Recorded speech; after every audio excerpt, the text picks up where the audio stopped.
one. I think one of the funniest was balloon. We had boxing gloves, and so just balloon boxing basketball, and just trying. Everyone's got a boxing glove, and you have to, play basketball and punch it up into the through the hoop, and it's just so hard to.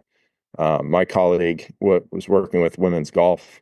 They played it for 45 minutes and were just dripping. And like one That's girl amazing. actually, one woman got a bloody nose because like they both went up for it and got punched. It's like you don't think about that in women's golf, and uh, super aggressive, but they got after it.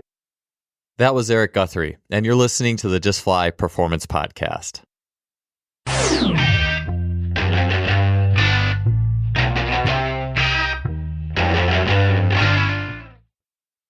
Today's podcast is sponsored by Gym Studio. Gym Studio is a frictionless gym and studio management software. It can effortlessly manage memberships, schedule classes, track attendance, and even automate billing. To check out what Gym Studio can do for you, head to gymstudio.com and set up your free 14-day trial in less than 5 minutes.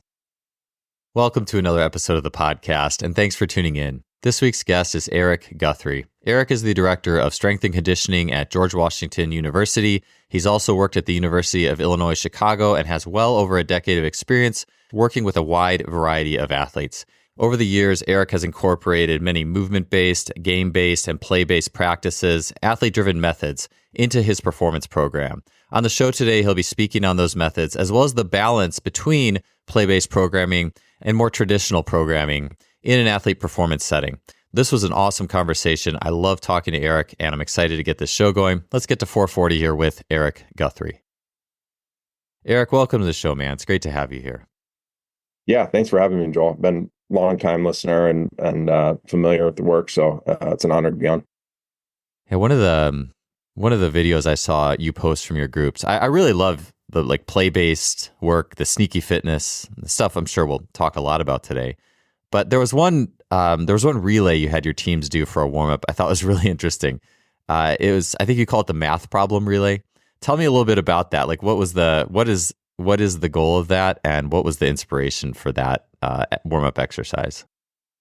Yeah, so essentially we just had split up into three teams. This was with women's gymnastics, and I just printed off addition and subtraction tables with a certain number of questions. And so on one side of the weight room was the papers with pens, and then the other side they had to crab walk across and then flip into a 3-point plank and fill out a line, and then go back, and then next person goes. So they're going for time.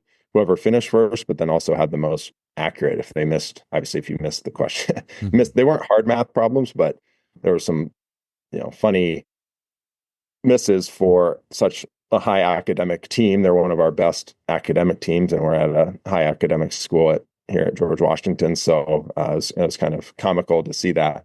But then also just tying in their brain with their body. So we try to do movement challenges every day. So that was one of them. And I think saw the idea, or I've talked with our staff about it. It was like maybe it was Dan Fichter, maybe it was Cal Dietz, of like doing math problems between sets, and that could kind of whether that, I don't know if that trains your brain, trains your body in a fatigue state, just training the holistics. So some kind of, that's the sneaky aspect of some of these challenges. You get those side benefits, and at the end of the day, if it engages the athletes, help them pay attention. It's, we have early morning 7 a.m. lifts, so they look forward to coming in and not knowing what's the movement challenge of the day. Is it going to be a race? Is it going to be more physical? Is it going to be something silly? So Yeah, that was kind of the thought process behind that.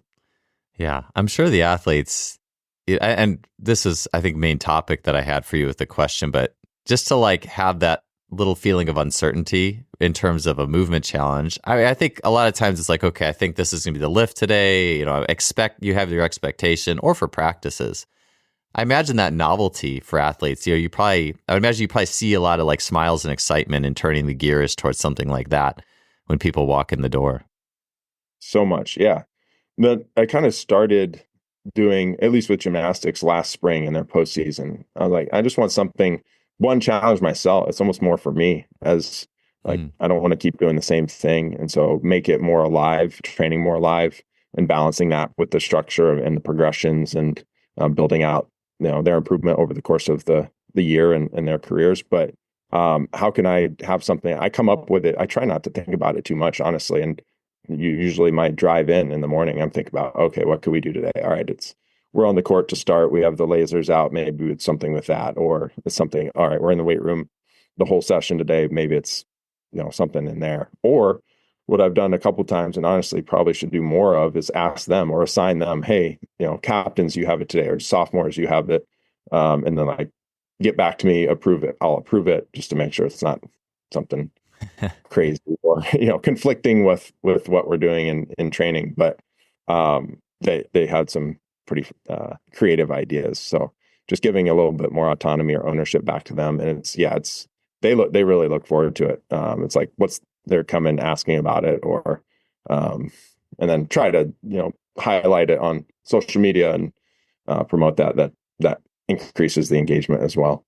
Yeah, I think. Well, I do want to mention something about the math piece really quick, because with the whole autonomy, athletes play, that aspect. I mean, we could talk about the whole time. So I did just want to touch on this real quick, like the Cal Dietz and Dan Fichter with the math.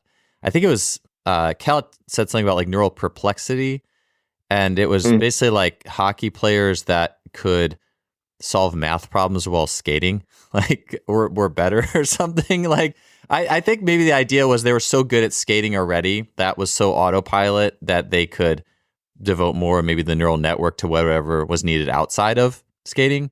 But for me, I find I just got one of those things. It's called a cue ball. It's like those reaction balls that you drop and it bounces some random direction. And I wanted one that didn't bounce as much, because sometimes with those reaction balls, I mean, they bounce so far off, you just have no chance. So this cue ball, it was less of a grade of deflection, but it has numbers on it. So the idea is it's like you bounce it and a 3 comes up, and then the next time a 4, okay, 7. Now a 6 comes up, okay, 13, and then there's like a letter on there. I don't know how that works, but like you're trying to do math while you're doing reactions. Sometimes I'll do like a tennis ball style chase, where I'll just throw it off 5 meters and chase it, and then I have to get the number. And it's interesting just how it's something that I really like, those situations that are very like embodied from both. Like you can't pre-plan how you're going to do it. It's like you're in the moment, and the way that you're figuring this thing out in the moment is much more dense than the typical, like, okay, I'm going to plan, I'm going to strategize, now I'm going to go, you know what I'm saying? Like, so I just appreciate that. I appreciate the things that are bringing in the things also an athlete likes, like if it's like math problems or whatever the group is interesting. I did a competition one time with a water polo group where it was like all throughout the gym, also it's like a physical scavenger hunt. And one of the challenges was they had to go, I brought the coaches in, and the coaches had trivia from the history of the water polo program, and they had to answer a question. If they didn't get it, I think they had to go do something and come back. That was so much fun. It was like, trying to find that thing that's intellectual, that fits with whatever the group is, in front of you, is just so cool. But that I've been more into the neural perplexity or whatever that piece recently. So it's cool that you brought that up. Yeah, that use the infinity runs or infinity walks. We'll do that with like a farmer's walk, and then they're walking in a figure 8 pattern, looking at a partner. The partner might flash numbers on their hand, and then sometimes we'll stack addition or subtraction on that, or maybe with lacrosse or field sports, court sports I've done where they pass the tennis ball around their waist and maybe throw it, or you could add sport specific stuff on that, but it just adds dual tasking. Maybe that's touching both sides of the brain, whatever the science is. There's something to it though, in terms of making them think. And you see, like when their brain, they freeze up physically, and they can't like do that, whether it's training the vision, training, it's just multi-sensory, multi-system aspects, but there's definitely value to it. Even if we can't quantify it on a jump mat, timing gates, or in the sport, I think they're still trying to touch on those layers to holistically prepare them. Yeah. That's one of those things too, where I feel like, the more little avenues you explore in the general prep department, to find those little things that's like, oh, you froze here. I wonder if that's the same place or same type of situation you might freeze in a game. Like if I watched you play and you made an error on the play, not that it's not specific, obviously, when you're just doing like a tennis ball around, but I do find it interesting. The more I've been working with this recently, of trying to find those general places where your brain gets overloaded? Like, what causes you to freeze when I just ask you to do a more simple task? And can we draw some lines, or can you learn from that in a way that might benefit you when, yes, there's more specific stimuli in the game, but you noticed you froze here and your teammates didn't. Why did you? Like, how can you? I even notice that when I'm doing like, some of the cue ball or tennis ball type stuff. If I feel like my system gets too sympathetic and I drop the ball. Well, it's like, well, why did I drop the ball? And just trying to kind of work through that and make inroads or links to, well, how do you operate this way in a game? Can you see this or feel this coming up in a game? And can you deal with it? Yeah, one of the just an app game we've played that I got from my mentor Nick at UIC was called Sevens, and so you're just the whole team's in a circle, laying down on their backs, and they're just doing crunches, and one person counts. So the coach just says up, and then you just go around in order, clockwise or counterclockwise, and then the key is you can't say 7 numbers with 7 in it or multiples of 7. When those numbers come up, the person claps instead of saying the number, and the order reverses. And so as you're going up, it's just crunches. It's not that hard physically. But the goal is to get to 49 successfully. And so it's interesting to see you have to pay attention to whatever, you have to be loud enough and communicate. Interesting to see when people mess up. Does the team get mad at each other? Do they laugh? Do they, can they get success out of, oh, we got to 27 that time, now we got to 35, and that's where we messed up. And then sometimes you introduce it and give them plenty of chances to kind of learn it, but then you might only give them 1 or 2. Can they deal with that constraint of pressure? When I introduced it on training trip with our swim team at UIC, again, very good academic team, probably average 3.9 GPA. We went men versus women. Neither team got it the whole training trip. Oh, really? And then they continued. They were so, I don't know if mad or frustrated with it. They did it the rest of the spring, and it took them way longer than they should have. But just an example of a simple thing that you can see those breakdowns. And then you talk to them about it after you do it. It's like, hey, this is a very simple task, but we struggled to connect these things. How can we draw those parallels, like you said? Yeah. It's kind of like a side quest that if you can find the gold in that side quest, it's not specific, but there's certainly general elements that are valuable that you can take with you to other avenues. And I think about that a lot with some of the more involved, like mind, body, intellect, like the Jay Schrader talks about the pipes, like how many pieces of you are integrated into this specific task. And the more we can, the more inroads there ultimately can be to probably other things that you would do outside of that task. So it's, and that's, I think, part of the reason that play is so good, because I think it's like on one end, it's fun and there's pieces you can't describe, but then you can get into like the motor learning and the attention, like in salience networks and, getting into those networks of the brain that are similar networks to when you're actually playing your sport. and I'm sure every strength coach from, now until the origin of strength and conditioning talks about, paying attention or having intent. And to me, it seems like play is the thing that is the natural intention driver versus, hey, care about this more, I think it's fine to say that, but it's interesting to see how that changes, attention innately and automatically in groups. Yeah. One, that's like the sneaky part of it. How can you fit that in without them really realizing it? Because they're probably expecting a certain thing when they come in, like, all right, it's strength and conditioning. We're going to lift weights. We're going to run. It's going to be, are we going to be on the line, toes on the line? This certain level of discipline, quote unquote discipline, which I think is sometimes overdone, but sometimes you need to have that starting out. And then can you build towards the more open and free? It's got to match the team culture, the sport culture, where you're trying to build, where they are in their developmental process. So trying to think about how can we sneak those things in. But certainly, grabbing their attention can have a ton of value.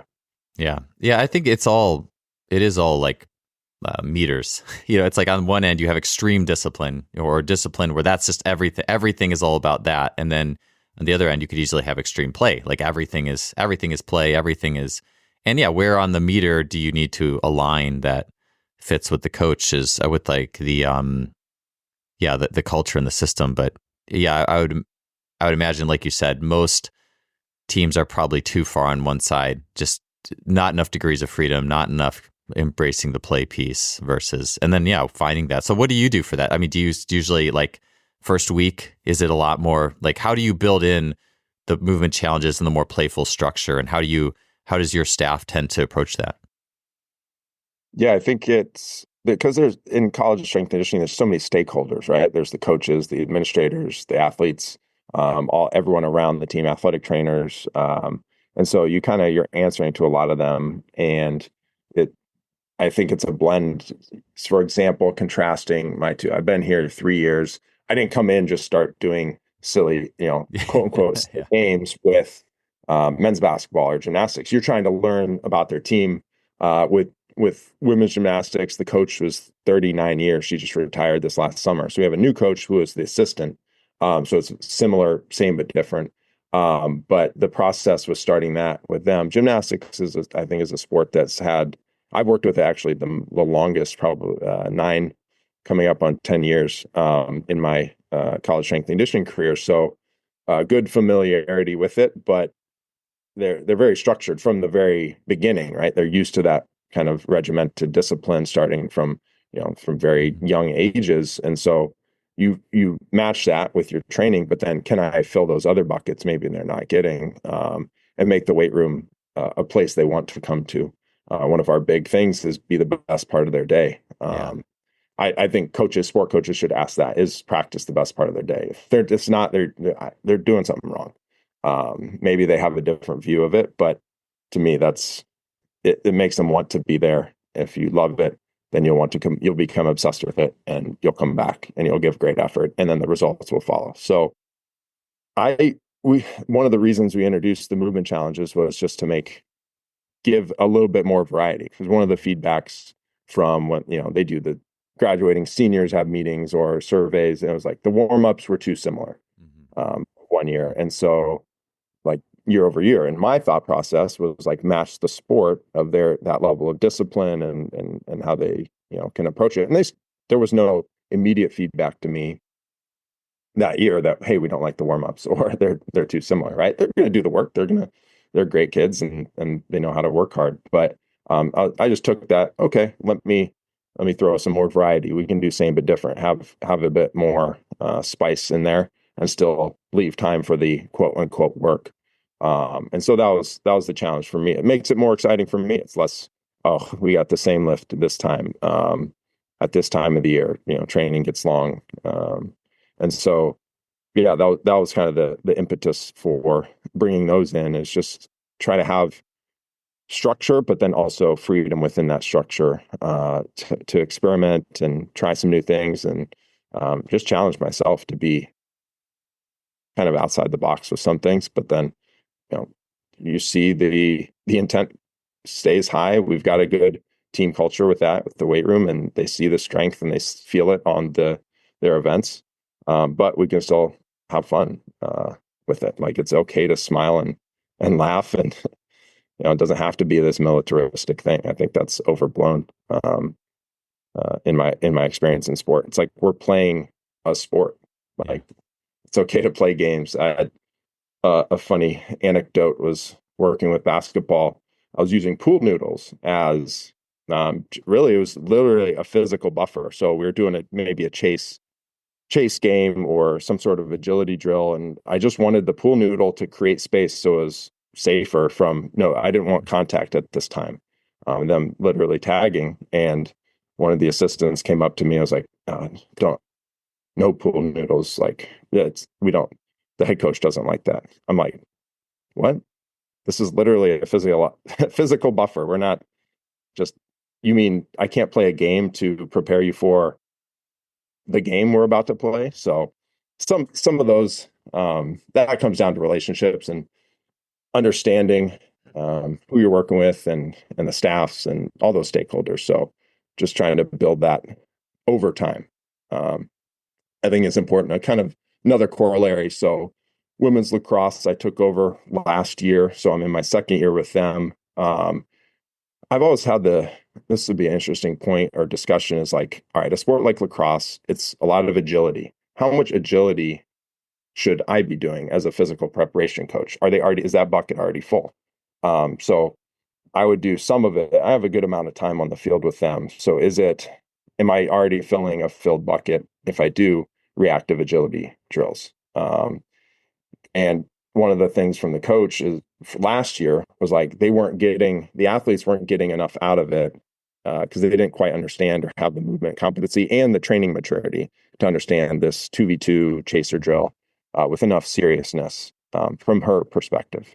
I was like, that's an interesting point. And I can see that. Like they're not really attacking it with enough intent. So we pulled back a little bit and made it more constrained in terms of our drills, still made it competitive, still had reactive, and just tried to layer on that. This year, we were able to get a little bit more out of those because we've had a year plus of training together, and they understand that the training process. So that's been a good process, and to be able to build off of that and have those kind of layers. So it's trying to think a little more long term in terms of that process from structure to freedom, I guess. Yeah. Yeah. I know for me, with the teams I worked with back when I was at Cal, like, and it's interesting. Yeah. The pool noodles and the basketball. It's just funny too. Cause like if that coach actually knew how engaging a pool noodle and like you said, it's like not even contact. So it's like, you're probably going to decrease your risk of it being hurt or injured or contacting, and the intention goes up. They're going to move fast. It's so interesting. I mean, for me, it was like this dial where men's tennis, I mean, they are just play. Like it's almost like it'd be hard to imagine a men's tennis team that loved just grinding it out, lifting more than they love playing. Like in terms of my experience, like this love to play. And so we played the most games. And then you kind of weave down to men's water polo. We played the least because it was a very grindy, very tough sport. We did a little roughhousing in the warm-ups. I just had to stop it because some kid almost broke his nose because those guys were just too intense. So it's like, all right. So, and the other sports tend to be in between. But it was, there's that dial on the culture and what are the coaches expecting? Certainly. But, as you were talking, maybe this is a little bit of a lot of things that I've been thinking about, but I've heard it said, this is in the motor learning space that with like a lot of like the emergent movement and perception and reaction and all these things. And it is funny to hear. I've heard coaches talk about complaining, like strength coaches or performance coaches complaining about their sport coaches, that their sport coach just didn't know movement even very well. It's like, how'd you get to this level? And, recruiting or whatever. And there's a lot of obviously awesome sport coaches out there, especially on the movement level and things like that. I mean, actually, just side thought is whoever took over the Cleveland Cavaliers, I guess, is a big ecological dynamics coach, and I guess they're doing pretty well. So I just think it's interesting to look at like how some of those things are evolving in the coaching space. But the thought was that maybe sports performance, if sports performance really gets into ecological dynamics and movement, that maybe that could be the seeds that helps sport coaching improve. But to me, it's almost more like, well, if we all understand play, if we all understand these basic games that we all should know anyways, if you're a sport coach, you should know these games because it's sport and it's movement. Why shouldn't you know this? And then if you're the physical preparation coach, and I do think in switching from calling it strength and conditioning to physical, I like Kurt Hester's physical preparation and sports science. I think that's a really good tag, at least in my opinion. And if it's physical preparation, you should also know those games. You would almost have no excuse not to, because this is the closest representation of movement, movement with intention that you can get. I think, obviously contact prep is skyrocketing and those ideas, but it's all comes back to here's a space. You have these people, here's the medium or the constraints, and go move. And so I think that in some ways, if like just as you're talking about, the play and the interaction between staffs can become more commonplace and proliferated. You can't help but think too that a sport coach who is really into it would watch these games and think, oh, wow, I'm seeing how my athlete's moving in this medium. Maybe that gives me some ideas for how they're moving in the medium of actual sport. So I just think there's so many seeds of commonality that could transform both that physical preparation, strength and conditioning, as well as the sport itself. And the more people that got on board with it, I think it takes a little bit of experience and then maturity, but then also confidence or success with maybe more traditional or structured to be able to build off of that. Because at the college level, like I said, with all the stakeholders or people with perceptions of what we do or should do, because we've talked about this as a staff. It's like a lot of people lift weights, but and have opinions maybe on what we're doing. It's like I brush my teeth every day. It doesn't make me a dentist. Right. Like you have professionals in that area But I think it's also a common strength and conditioning trope to say, "Oh, the sport coach doesn't know what they're talking about. I know everything." Well, it's Yeah. like they have a different lens that they view things through. We have our physical preparation lens we view things through. They might see something from a completely different aspect, whether it's the kids recruiting, or they have a lot of other stressors in their life or things that they're dealing with, right? And so it's trying to think to the second and third order thinking of how they're perceiving, and that comes back to the relationships and the communication and just understanding. But from like developing from structure to freedom or play is I think coming through that. You need the time and the space, the autonomy to be able to do that, and trust with your coaches or whomever you're answering to, because you might be a first year GA. I don't expect them to just come in and play games. They kind of, their ego needs to see their squat numbers go up, or their verticals improve, their sprint times decrease, because like they're still trying to figure that out too. So I think it's kind of a spectrum or an evolution maybe you need to go through, because I didn't start out doing these things. It was probably much more, quote, traditional. So Yeah. Just like you said, to give credit to the sport coaches as well, to also give credit. I do think the more you get into play sometimes, and I'm guilty of this, you can downplay that importance of the freshman just coming in and gaining basic muscle mass and improving the body metrics and the vertical jumps and those things and the confidence that comes with it. It's more like, as you check off those boxes, okay, you made those, the easy gains, the new gains, and we have to look at how much work we have to put in for every unit of gain in that domain from here moving forward. Well, maybe the more we can have things that are representative of play at this point. I mean, it's and I think a lot of athletes get that on. They try to seek that on their own automatically when they can. In some ways, like you watch athletes even like messing around before. I always think about the NBA before the All-Star game. You watch guys messing around doing one-on-ones, kind of having fun. Like, can I get you? Can I make you make you step here? But it's not like uber competitive, but it's almost like this just, or even like one of my favorite things I saw in this last year is we talked about this before the podcast, is like I don't watch much pro sports anymore, but I guess the Pro Bowl got replaced with just games. Like I didn't realize that. I was like, they don't play each other anymore, but they're playing dodgeball instead. It was just so fun to see like the smiles on these NFL players' faces just grabbing a ball. And it's like you all of a sudden see like the middle schooler again, like kind of this sneaky, like just pure joy look in their face. Like they want to have fun. They know how to have fun when it's offered to them, and it's like that skill of constant being able to find that place, I think is certainly natural to athletes. But yeah, as you get better, it does just make sense that can climb and grow. And how you actually do that in a program, I don't know, but it does make sense to move from more of that traditional into things that are more going to be more engaging like that over time. Yeah, I think it just comes with that confidence and self-assuredness, and as well as and you may go from not programming to developing that over time. So like right now I'm doing a lot more movement challenges with gymnastics. I've worked with them for 3 years here. With lacrosse, I'm still in just finished our second fall.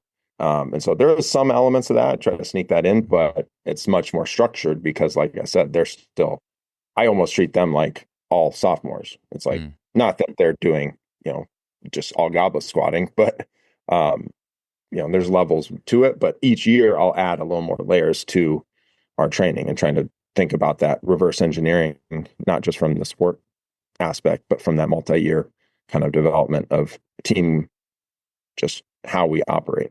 From the strength and conditioning side.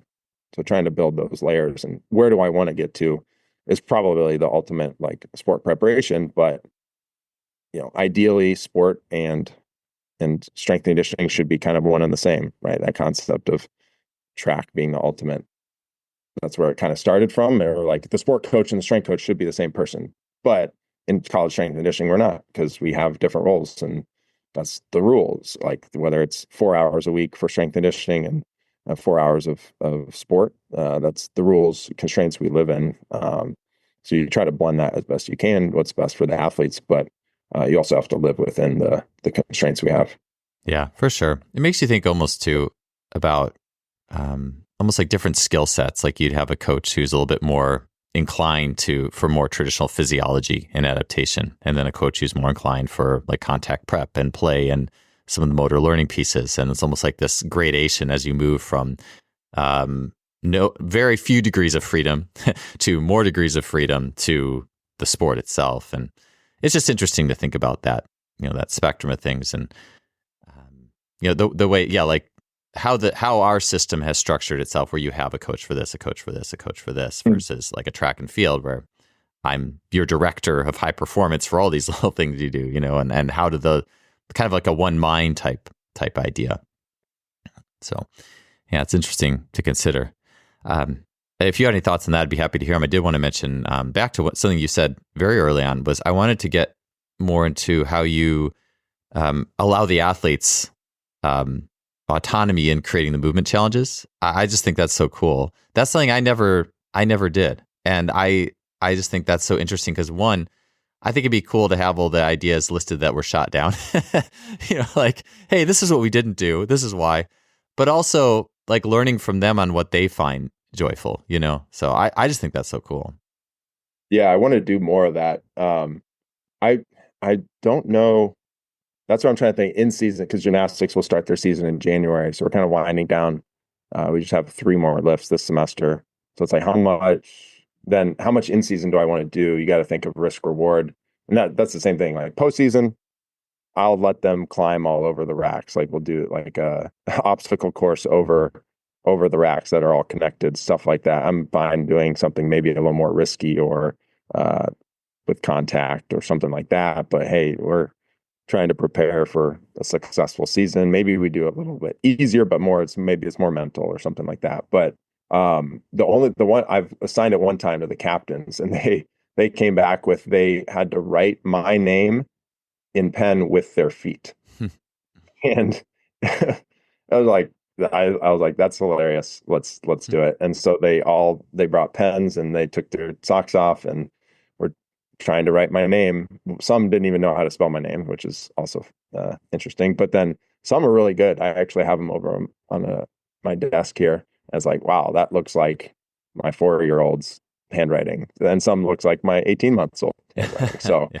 It's a wide spectrum of like good to bad. But it's the more I think you can see what they like or see value in, I think will provide benefits for you as a coach or moving forward, because then they understand your thought process a little more too. So just I think being vulnerable with your thought process or comfortable sharing that, I think, is important, because I feel like sometimes we're so like we have to have control of everything, or everything is perfectly lined up.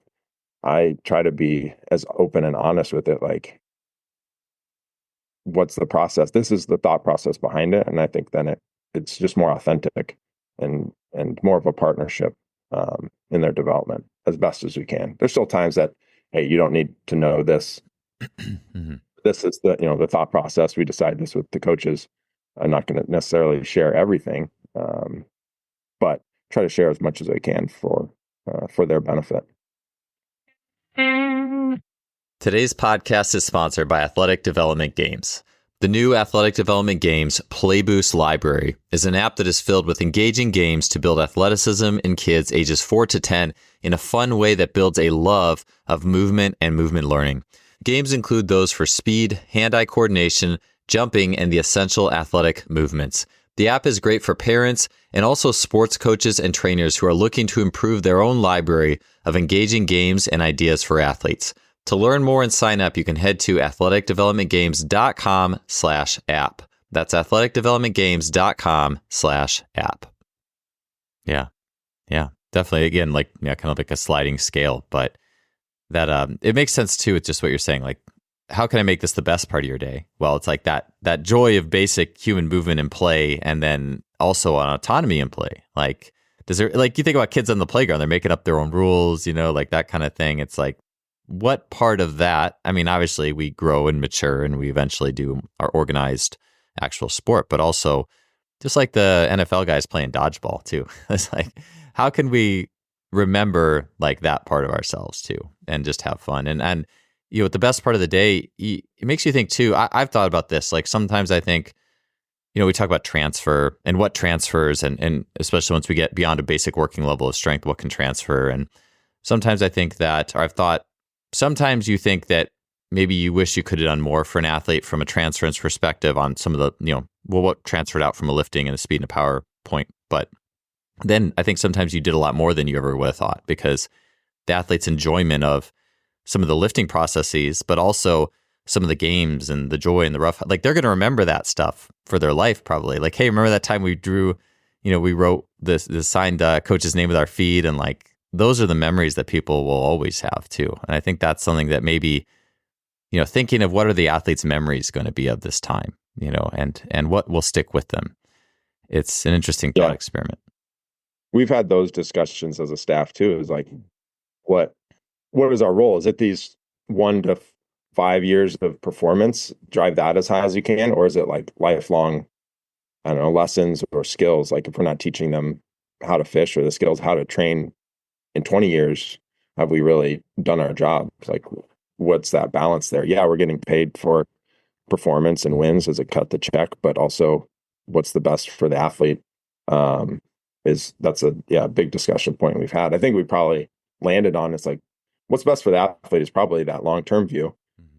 Yeah, you want them to perform as best they can, but not at the cost of their health, and if we believe health is the foundation of performance. Mm-hmm. There's definitely at the highest levels, there's a dark side to that, but I think our role is beyond these 1 to 5 years. We'll probably see in 20 years, you see the seeds you sown.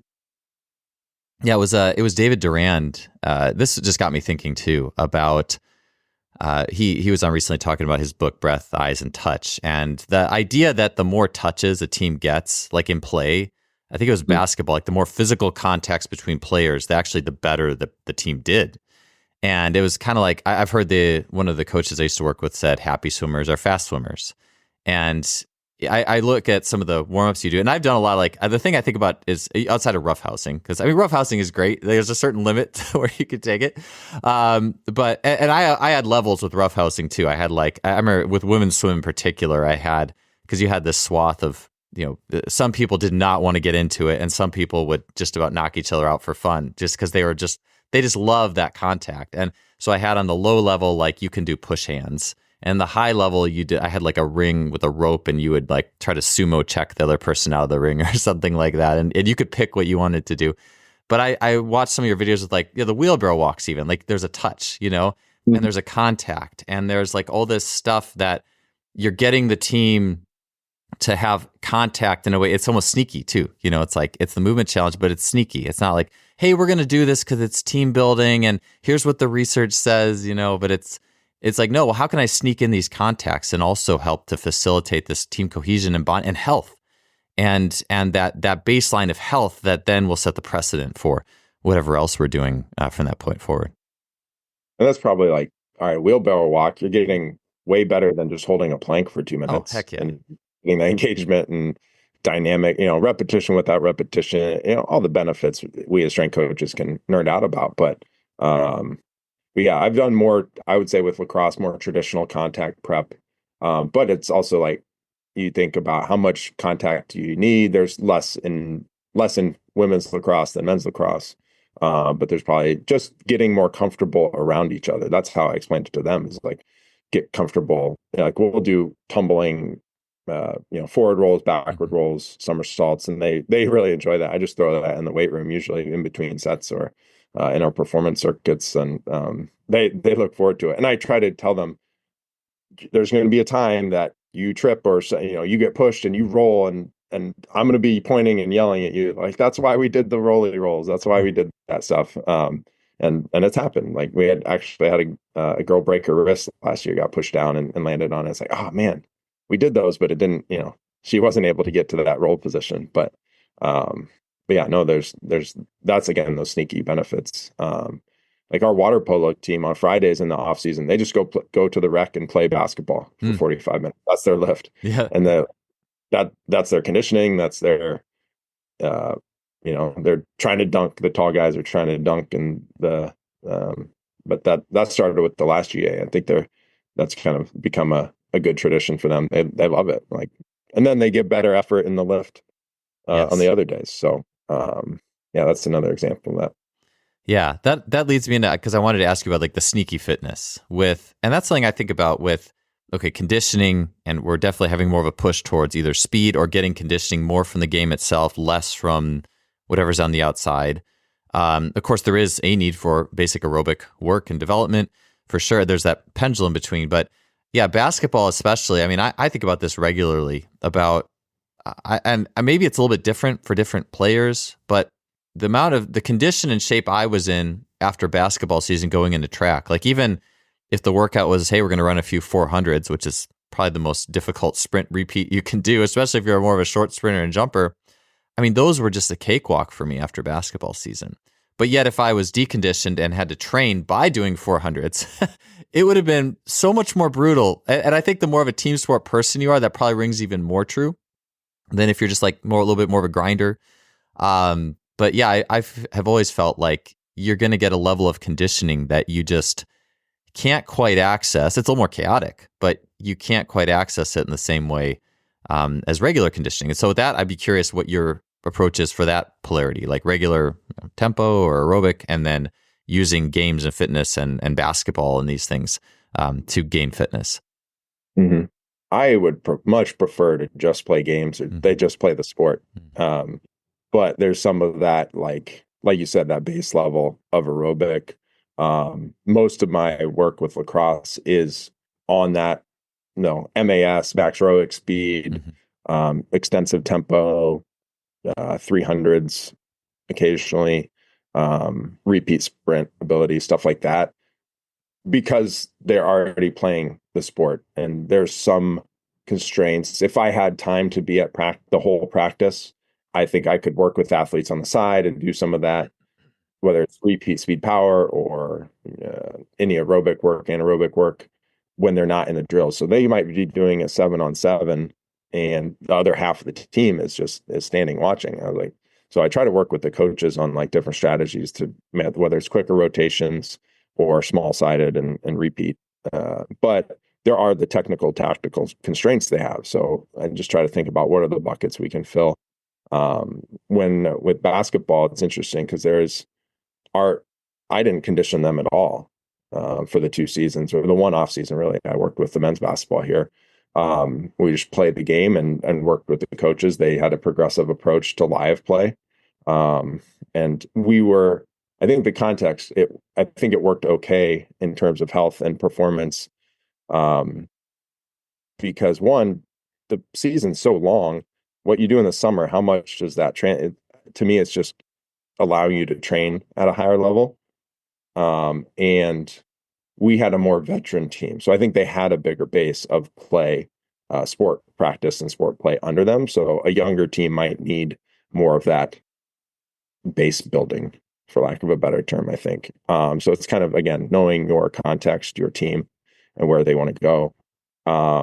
We had this discussion with women's basketball on the mile. Have this, everything blows up on Twitter or social media. What I kind of settled on is the problem isn't the mile, it's the arbitrary standards of, you got to run it in 6 minutes or 6:30 or whatever it is. That is the problem, not the actual task. Like, you should be able to run a mile. You're a Division I athlete. Like, and the focus needs to be more on improvement. Hey, I ran 6:30 and I cut it to 6:15. Great. Awesome. You improved. Or I ran 8 minutes and now I'm running 6:45, whatever it is. Like, that's the process, and not putting all your eggs in that basket. That's one of the errors sometimes that happens is, they focus so much on this one task. This is really, a sport coach might have this really important to them because they have that historical data. But then we spend all our time training for that test and we forgot the other demands of sport they have to prepare for. So hopefully those things should come along with that. So that's what we try to approach that with our younger GAs and coaches, is try to, like, all those things should level up together, ideally, if you're training in a complementary fashion. in terms of like the sneaky fitness, yeah, there's just so many benefits to it. They're smiling, they're laughing, they're doing, if you had GPS on them, they're probably doing more work than Mm, they ever would. The tough part is you can't quantify or yeah. can't often quantify it. And it's a variable level of work. It's not everyone Mm, running the same distance or same times. And so it's just harder for our brains to wrap our head around it in terms of preparation. But as we know, the sport is variable. So why not train that way? yeah. I mean, ultimately, it's what result are you going to get out of it? Like if you could train games or a gamified version of for the mile test, which is just playing in many ways, with a little bit of running here and there. I think, versus just, and especially like a team, I wonder if you had the track team versus the basketball team. And you said, okay, we're going to train for the mile. And you just did running. You did, long distance, long, slow distance. You did some intervals and both teams did that. I wonder if the track team would have relatively a better experience and more improvement versus, hey, it's mostly games. And every now and then we're going to bust out a fast, 800 or something or 400 or 600 or a couple of those. I would wonder if the team that's the team sport, that's their language of play, and that would actually improve their time more. And it makes me think about Rafe Kelly, the very first podcast we did, him talking about training at the highest level of complexity that you can, and then that filter down to everything else. And that makes me think about what you said. If we just focus on the mile, we hyper focus on this one thing when it's a team sport athlete, it seems like there's a certain level of focus where it does become detrimental. And I like to think about with the complexity piece. I've gotten really into like club swinging, like heavy clubs. Like I have a 25 and a 45 in my garage. And Mark Wildman he trains like Hollywood type people, but he has a lot of club videos. So I watch those occasionally. And he's got one that says arms and abs by accident. But it's like, it's an accident. It's an incidental thing that happened because you swung a really heavy club a bunch of times. That was fun. And this ballistic thing going through the air. And then you got this after effect that you may have got the same, if not more, than if you were just, focusing on those areas. And that's all, to me, that's always like the magic. That's the really cool thing with training is when can I find something that's fun and engaging and more complex? And I got all these knockdown effects that happen because I did that thing. And I think it requires almost different way of thinking. It's like the complex versus linear or whatever. But I think once you can learn to think that way and see those connections, that's when it just becomes a lot of fun too. Yeah, that's where in the weight room I like dosing in that repetition without repetition Yeah. or variability, especially for the athletes that are quote unquote strong enough that can maybe have enough experience that they can do a rear foot elevated split squat. Hey, hold it in a different spot every time or different tempos, pauses, execution, move your feet around a little bit. I think can have those hidden benefits for both their health and performance. Yeah. You mentioned the water polo team playing basketball for fitness, which I think in some ways too, I feel like, I like how Zach Evanesh, when he was on the show, talked about for basically fitness and agility, he'd just say, hey, go play basketball, like go do this complex thing with all these, not trickle down effects. And I feel like, with aquatic athletes, a lot of people would freak out like, oh, this guy's going to sprain an ankle or he's going to do this or whatever. But I'm curious, some of your favorite, if you have any favorite setups for the sneaky fitness, things that you generally enjoy for as staples in that realm. Yeah. So one was ninja swords. So everyone's got a pool noodle. And you can obviously play with the constraints of the field size or the space if you want more linear, more lateral, depending on your group size. You could do it team-based or an individual. And essentially, you have to hit the ninja swords, you have to hit their back.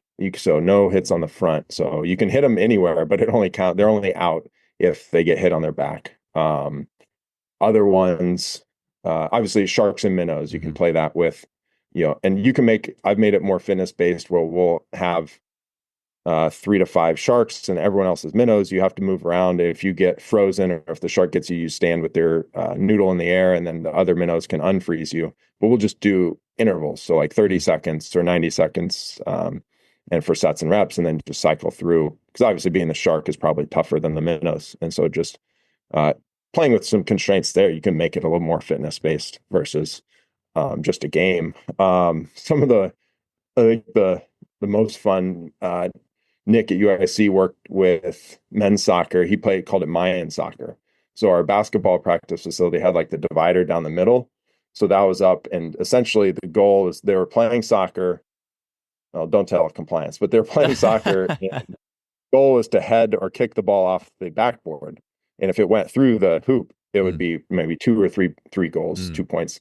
But there was no red card, no yellow card. So there's no rules besides like, no punching. Yeah. But so it was very physical, and the guys got after. I think you have to have the right maturity of a group to do that, the experience with them to constrain that. So that was a fun one. I think one of the funniest was we had boxing gloves, and so just balloon boxing basketball, and just everyone's got a boxing glove, and you have to play basketball and punch it up through the hoop, and it's just so hard to. My colleague was working with women's golf. They played it for 45 minutes and were just dripping. And like one girl one woman got a bloody nose because like they both went up for it and got punched. It's like, you don't think about that women's golf, and super aggressive, but they got after it. So those are, I think, some of the most fun ones, at least from a coaching perspective, and they got after it. It is so fun to look back on those games that just came up like that. I remember there was one day we with the swimmers, the men's swimmers with the sprinters, they had a few like different lifts or lifts on their own versus the like the distance swimmers. And we would warm up by playing a game. But it was like trying to figure out basketball for like a guy from Europe who's never played basketball in his life. Like, how do I make this fun, to warm up for these guys? So eventually we had stuff where like, if you just hit the backboard, it's counts, or like we play full court, no dribbling, because if you haven't played, you probably don't know how to dribble. Literally, all you have to do is pass and hit the backboard. I remember that was actually way more fun than you would ever think, like 3-on-3 or 4-on-4 stuff like that. So it's just to me, part of the beauty of all this. One is obviously the athlete experience and their memories, but also the memory of you as a coach. Like, hey, remember when we did that game? Or it's just. Those things stick with you, and there's just so much joy involved. And then, you go lift after that, or I guess after 50 minutes of that, you might have been a little tired, but like, a lift for women's golf that day. I think that was the lift, but it's just, it always makes the lift so much better though. Just coming in after some of those games, it's just the ultimate. You can't recreate the full systemic just amplification you get from that stuff. It's its own skill, but it's a skill that I in recreating like college, whatever you learn in exercise science or whatever, like that should be play in the human organism or something, and physical training. That should be like a course, it would be the best course. So that, I think there's a lot there. Yeah. I heard Vern Gambetta talk about pedagogy, should be like PE teachers should be more, that should probably be in strength and conditioning teaching, how to organize the groups and lines. And I had a year after football before I started at UIC. I worked at an elementary school and as an educational associate, mostly one-on-one. But then I would also help at recess and the playground, and like I'm 6'6", a huge male in a tiny, kindergarten through 5th grade elementary. It's almost needed. They need, more males and more big people. So it was like but it was also really good for me before getting into coaching. If you can deal with first graders, you can deal with 18 to 23-year-olds in a similar but different way. Oh, I couldn't agree more. And it is so interesting too how exercise science, or my master's program was applied sports science. It's all that end, it's physical preparation and sports science. It's all very much just the physiology and those types of things. But I think we've lost just so much by breaking the physical education piece off of it, because so many coaches in the 90s and before were all, hey, you got your degree in physical education. Maybe you got your PhD in physical education. I think Phil London, who's a track coach of the year at Minnesota multiple times over, and then was successful even on the D3 level after, was a physical education PhD. And I think we've lost so much by that. And it's kind of almost downplayed. Almost, it's like, oh, it's just where it's all where the people just want to play go, and then us, who want to think about very deeply about sets and reps, we go here. It's like, no, you need both of them. You need to have your brain work both ways to give athletes a full experience with a full body to come online. No, I wish I had more of that, because I feel like that would have helped me be more effective early on too. Yeah, that's good stuff. Those games sound awesome. It'd be really That was something I was really excited, just hearing some of those games that had come up. And then, with the movement challenges as well, you've spoken on it as well, how movement challenges will stoke your own creativity. But do you have a different one every single day? Like, tell me a little bit about that process of, okay, I'm going to do this today, or just a little bit of how the inner workings for yourself go into creating those for the trainings. Yeah, try to have a different one every. Sometimes we don't do them if we've got certain things we need to get done in the lift, or if it's a new lift, a new cycle. But yeah, try to have a new one every day in the off season. And it could be something I saw on Instagram I wanted to try, or something I've done in the past, or just, hey, we have the lasers out. Let's do a backwards fly 10 or a gallop. We did one of the funniest and ones they had the most fun with was a speed walk, 10-yard time Nice. walk.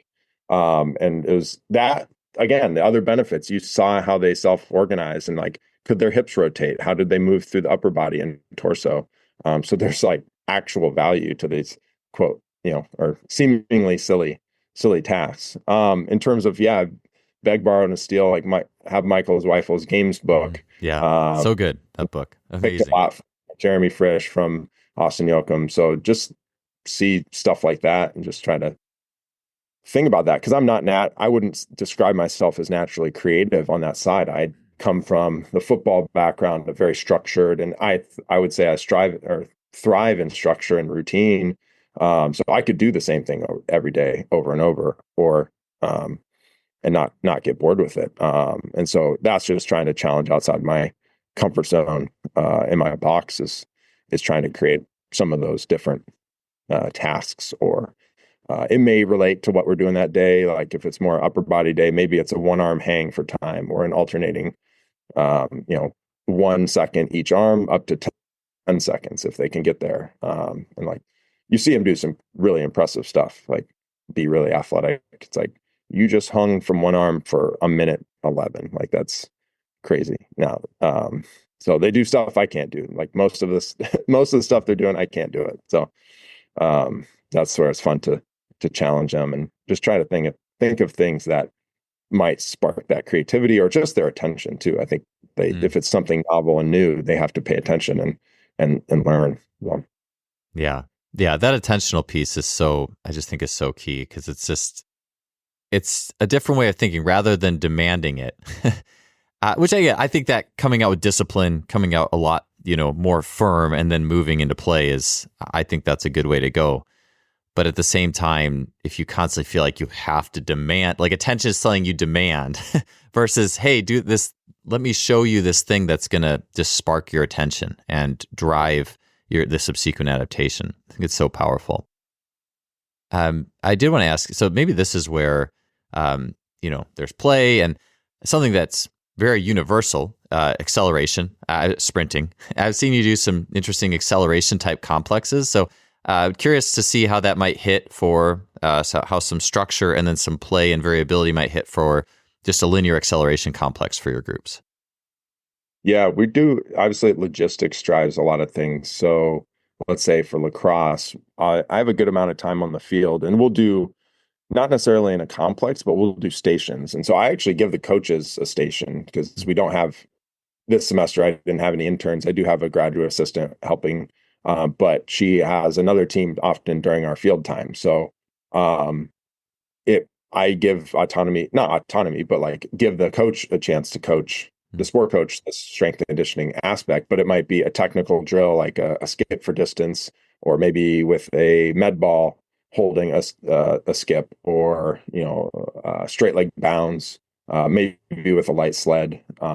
Another drill might be an agility, or like a 1v1 mirror task, and then another might be a jump or a med ball throw, something like that. So try to have some simpler ones that are easier for them to coach, but still things we can't do in the weight room, that we can get done on the field. And then the fourth station might be a time sprint, whether it's a fly, whether it's a shorter 5+10 fly, or a longer 20+10, or maybe a timed change direction, like a roll 90 5+10, or a 180 comeback. So trying to have that drives intent just by timing, right? But and then try to have another day of more we call it ground, start, compete. And so just different competitive groups start out with based off their sprint time. So they're 5+10 fly, put them in groups, maybe 4 or 5 groups of 6, and then just do 5 reps of competitive starts, and then they track the winner and loser. So you get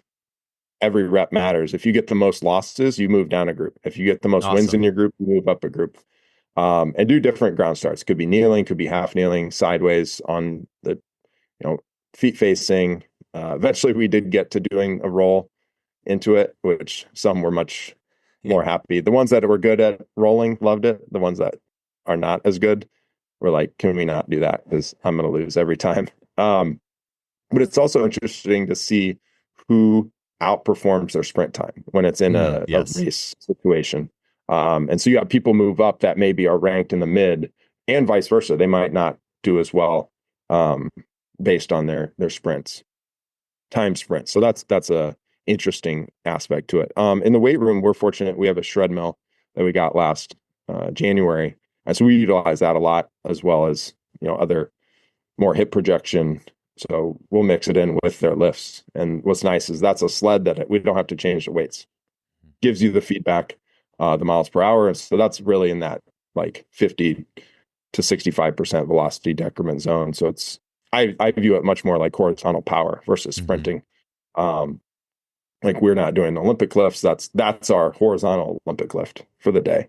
And we'll mix it in with whether it's squats or deadlifts and standing long jump and maybe a mobility exercise. Like you have 1 in 32 athletes, obviously you got to think about the constraints and how it flows as well, because you don't want a long line of everyone just waiting to do 1 5-second rep. Yeah, I like that way of thinking about that high velocity decrement as well, like pairing that with mainline lifts versus going the other way and pairing it with, which I think you could if you have enough descending steps and acceleration, but it just seems so easy. It's something like that with you're holding the sides too, as treadmill, like there's more ground, like Pat Davidson would say. Just seems like it would fit well with a more ground situation as well. So I like too how, kind of think of the psychology of things. It's like we're always thinking about, okay, so this rep, this biomechanical constraint, but also think it's like there's tiers of intention. Like you have the intention of time, but you also have the intention of competing and status. How much does status drive you? Because it is interesting, especially to look at like your different layer, like be it track and field, be it swimming. Are there a lot of people at the meet? Are there like, is it a co-ed meet even sometimes, or like just different things in the environment that drive that? Like it's really interesting. And then like what you said too, people who run faster when competing versus if it's just the laser. And I would be almost certain that I would be that type of person that would run a lot faster when competing versus a laser time. I'd imagine too, people who might be prone to overthinking or too cerebral, and then like it's so interesting to have those layers. But I love that, like having a status system in there somewhere. Your group this, like you'd think it would just drive people nuts to want to move up to the next group, and that being just as much a like Tony Holler obviously talks about your rank, record, publish, but in a team setting, that's another way of rank recording and publishing, because you're in this group, or to be in the slow group. I want to get out of the slow group or whatever. I think that's a really cool way to do it. Yeah, we post them all in our group message, and so it's open and they can see that. But then we try to celebrate the improvement in the time sprints or in that as well, more so than the competition, because we're all on the same team. We've also done like, Tony's talked about the gauntlet 40, or we've done gauntlet flies, or even competition, like one person's running through the lasers, the other is running next to them and they're racing. Got some interesting, a lot of PRs on that day when they were racing next to someone. Another thing that Chaz, who works with softball and men's and women's soccer here, he'll have them circle up for a vertical jump and like do a slow clap and like hype them like crazy. You've talked about them yelling or like I'm the greatest, and how that some works for some, doesn't for others. I think same thing with this. We talked with the athletes and about that belief and intention, and then just that external hype is interesting to see who gains from that and who some didn't. Some don't. So that's interesting. They don't like other people watching them, which I always kind of ask them if they're that person. It's like, you play a sport in front of people, right? Like there is an aspect like you might want to get comfortable performing in front of people, because that is, Yeah. most of us are going to, at least your parents or your family is going to be there. So there's people watching while you do the sport. So that's that general to specific, can you draw those conclusions or draw those threads together?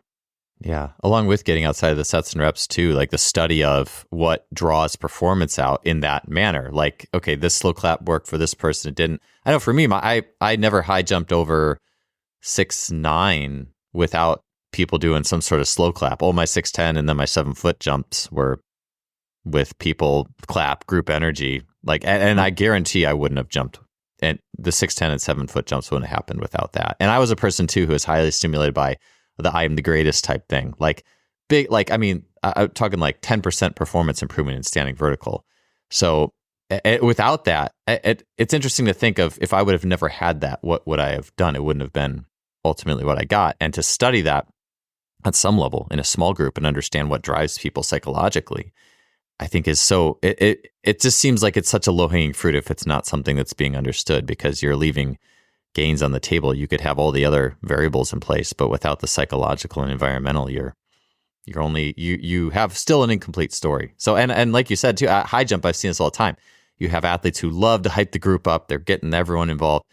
And then you see athletes who put their finger over their lips. They want it quiet. It makes sense that those athletes who want it quiet, like what you said, I wonder if it was a team sport, which is very chaotic, if they would crumble more easily. Like, and I'd be curious what you would find there with those types of athletes, or what, it's interesting to think about at least. Yeah. No, I think another thing is more about the conditioning piece. UIC, they would, for men's soccer, they did a basically repeat 400 test with heart rate monitors on, and they'd build up over the summer or over their training to it, and then it would be like 6 400s, but then the rest would be when your heart rate dropped below 80% of max. And based on research in the Premier League, your heart rate during games basically doesn't drop below 80%. So that was the thought process behind it. And so like they'd run it the week before preseason, crushed it. Guys were, recovering. So there's a lot of data you can gain from that test too. But then day one of preseason, the coaches come out and some guys are like, my heart rate's not going back down. What's going on? Interesting. And sport coaches realized that it was the same guys that struggled in big games. Psychologically, they were not performing when the stakes were the highest. Those were the same that they couldn't count on, that weren't recovering, had the physiological ability, but when the lights turned on a little brighter, when the sport coach was there, the people that determined playing time, they weren't recovering. So that psychology tying into the physiology is fascinating. That's so interesting. I feel like I would have been one of those people who, I was so environmentally, like the environment, I never knew it as an athlete, but as I look back now, it's like, oh wow, I know that environment. As soon as like those players or that coach walked in the area, like I would change for either better or worse, and like to actually have an understanding. And that's why, yeah, like back to the weight room, back to this place where you can more safely, or just physical preparation, the more safe place to work and understand these variables when all the chips aren't necessarily down, and then to draw something out of it. There's so much magic in that. I think that's such a really cool anecdote you put there. Mm-hmm. Well, I think too that the weight room is so objective. The weight is the weight. You lift the weight or you don't, and you can see improvement so much, maybe faster or more objectively than you do in a sport oftentimes, and we control a lot more of the variables. And so that's where you can build confidence. I think competence comes from confidence. And so you can, have success in small wins that you can stack. And then when things get tough, you can lean on those. And so that's why I enjoy strength conditioning, is you can see them make those improvements. You try to highlight those and shout them out, because that's where they can become a leveled up person or a higher level of themselves. And that's what, gets you going in the morning. Yeah. Yeah. If you think like a pyramid, and it's like the harder wins, it's a lot harder to get that win with, okay, the lights are on, the coaches are here, my heart rate's spiking. That's a lot harder win to turn over than, hey, I just need to improve some basic strength. Wow, I have more muscle, more condition. I feel better about myself. Like those wins, it's like those wins could probably form a baseline of sorts moving into those wins that require not just body, but a lot of mental integration and emotional integration. But I mean, once you get that win turned around, it's interesting to think about working up to that big, like boss win that ultimately is going to have that huge transfer. Yeah, and that's what I've said that I say this to recruits when they come in, and I don't know if it was Joe Ken maybe that was like the biggest transferable trait from the weight room is confidence. Mm-hmm. Like that's where we gain, and that's probably where we attribute a lot of our success to, and probably more so than the athletes just being good athletes. But yeah, I think that's where it is objective, and you can build those general that transfer to the specific. Are those wins and the objective improvements? Yeah. I love it. Well, hey, I think that's a great place to close out. I had a question about kind of like the evolution of sports performance. I feel like we've kind of covered it in a way. I mean, is there anything you want to add just based off what we talked about and just moving forward, or just thoughts you have on athletic performance maybe now versus when you got into it, or just any concluding thoughts in that realm? No, I think it's just like being open to different ways if you're a younger coach coming up, like, but you also need, I think, reps and time, just like our athletes do under the bar or in the blocks, or you need repetition coaching and building a larger skill set or toolbox, because you don't know. So don't be afraid to follow the recipe early on, and then be able to branch off of that, because you don't know, you might see these shiny things on Instagram, but you don't know the why, and you don't know the history of where things coming from. So trying to trace things back to their source, and then once you have some of that success under your belt, I think then you can build off of that, because then if you have a true understanding, that working from first principles will always be better than just picking random stuff, even though it may look random on my Instagram. Yeah, that's awesome. That's great. That's a great way to cap it out there. So appreciate that. Appreciate your time, Eric. It was wonderful talking to you today. I'm glad we finally got this podcast going. I'm really happy that I was able to talk to you today. So thank you. No, thank you, Joel. It's been great being on.